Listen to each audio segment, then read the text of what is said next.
पिछले कई वर्षों से लगातार हो रहे पेपर लीक के कारण विद्यार्थियों में रोष है। देश भर में जगह जगह हो रहे धरना प्रदर्शन इस बात को प्रमाणित करते हैं कि छात्रों का भविष्य दांव पर लगा हुआ है, जो कि सरकार की कार्य क्षमता पर भी एक सवालिया निशान है। हाल ही में हुई नीट पेपर लीक में गवर्नमेंट ने सीबीआई को केस सौंपकर छात्रों की कुछ मांगे तो मान ली है, परंतु अभी भी वे कुछ मामलों में विद्यार्थियों को संतुष्ट करने में विफल नजर आ रहे हैं।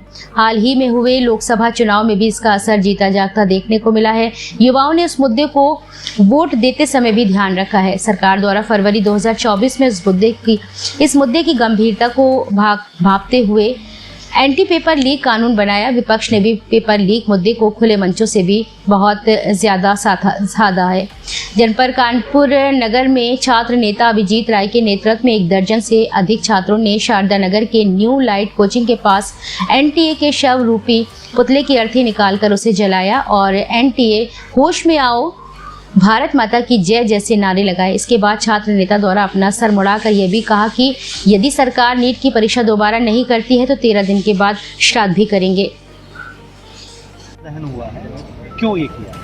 मेरा नाम अभिजीत राय है। आज पुतला दहन इसलिए होगा कि एनटीए के द्वारा जो लाखों करोड़ों छात्रों का भविष्य बर्बाद किया जाता है, पेपर लीक के मामले सामने आते हैं। आज हम लोगों ने एनटीए को अर्थी पर रख के उसका पुतला दहन किया, श्राद्ध किया एक तरह से। और हम एनटीए को ये चेता देना चाहते हैं कि अगर इस बात से इस सरकार अगर एनटीए पे कार्रवाई नहीं करती है, कोई अधिकारियों को अगर जेल भेजने का काम नहीं करती है और छात्रों को न्याय नहीं मिलता है, दोबारा नीट नहीं अगर होता है, तो हम लोग यहीं इसी स्थान पर फिजियोथेरेपी करेंगे और उग्र प्रदर्शन करेंगे, जिसकी पूरी जिम्मेदारी एनटीए की होगी और यहाँ के प्रशासन की होगी। इससे पूर्व में भी आप लोग के द्वारा कई प्रदर्शन किया गया, सरकार ने कुछ मांगे मान लिए। शेष कौन सी ऐसी मांगे हैं जिनको आप उन तक पहुँचे? जैसे अब आज उन्होंने कहा कि नीट यूजी का वो जो है कि सीबीआई जांच दे दी है, लेकिन मैं ये कहना, नीट यूजी भाई जब साफ साफ दिख रहा है कि पेपर लीक का मामला है।